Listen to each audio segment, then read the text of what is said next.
Bonjour, je m'appelle Benoît Gantom. Aujourd'hui, nous allons parler du backlog, ou comment se passer du cahier des charges de grand-père. Comme pour tout produit, il va falloir à un moment donné transmettre ce que vous avez dans la tête à quelqu'un d'autre pour qu'il vous le réalise. C'est là qu'entre en jeu le concept de backlog. Ce terme de backlog est emprunté à la terminologie Scrum, mais il peut très bien être utilisé indépendamment. Alors, c'est quoi un backlog? Le backlog, c'est tout simplement la transcription de votre besoin découpé en unités d'incrément de valeur ajoutée, la user story ou cas d'usage. Ah oui, mais où est le cahier des charges alors? Ah oui, le fameux. Fini, il n'y a plus de cahier des charges de grand-père. Regardez cette vidéo jusqu'au bout et je vous explique pourquoi. Alors, un backlog, à quoi ça sert? Tout d'abord, ça sert à transmettre le besoin. Il faut bien à un moment donné faire circuler le jus de cerveau entre les personnes impliquées dans le projet. C'est sa première fonction. Ensuite, il permet d'éclaircir notre compréhension. Le backlog se construit et s'affine avec les développeurs, avec nous. C'est un document vivant que l'on va faire grandir ensemble et qui va permettre d'affiner non seulement ce que doit faire l'app, mais aussi pourquoi. Autre point important, l'élaboration du backlog permet de limiter l'implicite. Lors de nos échanges, nous pourrons poser les questions nécessaires et ainsi lever les zones d'ombre. L'implicite, c'est souvent ce qui tue un projet. Vous avez jamais entendu une phrase du genre « Mais enfin, c'était évident ». C'est jamais agréable, surtout après la mise en production. Ensuite, le backlog sert de référence. Il devient alors le pivot des échanges entre nous. Il sert de référence en cas de mauvaise compréhension et permet de capter l'esprit d'une fonctionnalité. Enfin, il permet de donner de la visibilité. En effet, le backlog permet de construire la feuille de route produit et de se projeter dans l'avenir sans avoir besoin d'investir des sommes folles et de créer du stock de fonctionnalités qui va rapidement se déprécier. Je détaillerai ce point à la fin. Maintenant que nous avons vu à quoi servait le backlog, voyons comment il se compose. Son unité de base est le cas d'usage ou la user story. Celle-ci se compose d'au moins trois choses. Premièrement, un titre. Deuxièmement, un corps. Troisièmement, au moins un scénario de test. Premièrement, le titre a pour but de nommer le cas d'usage.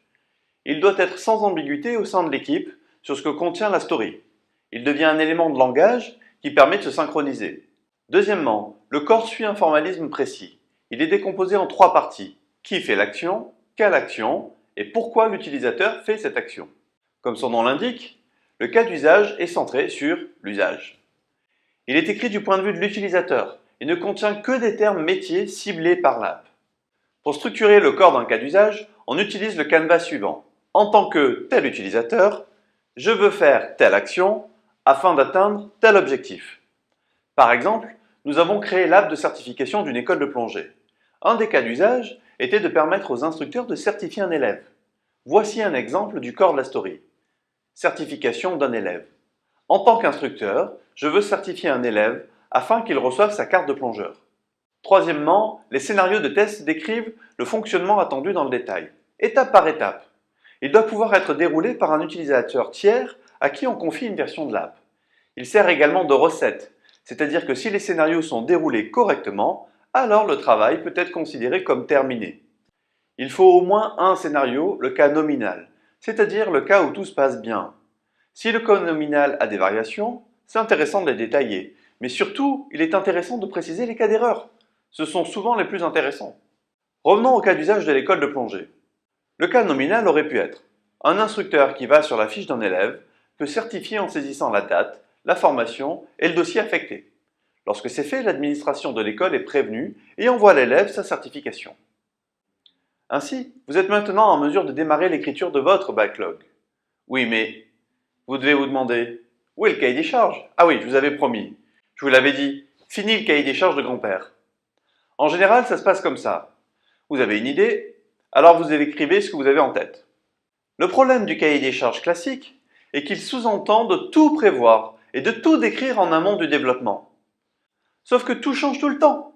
Tout prévoir à l'avance est doublement inutile. Doublement inutile. Tout d'abord, aucun cahier des charges, aussi exhaustif soit-il, ne permet de tout prévoir. En théorie, c'est le cas, mais en pratique, je ne l'ai jamais vu. Deuxième inconvénient du cahier des charges, il nous oblige à écrire en amont du développement des fonctionnalités qui risquent fortement d'être impactées par les premiers développements. Ainsi, vous allez mobiliser de l'énergie pour quelque chose qui va devenir très vite obsolète. Merci pour votre attention et à bientôt!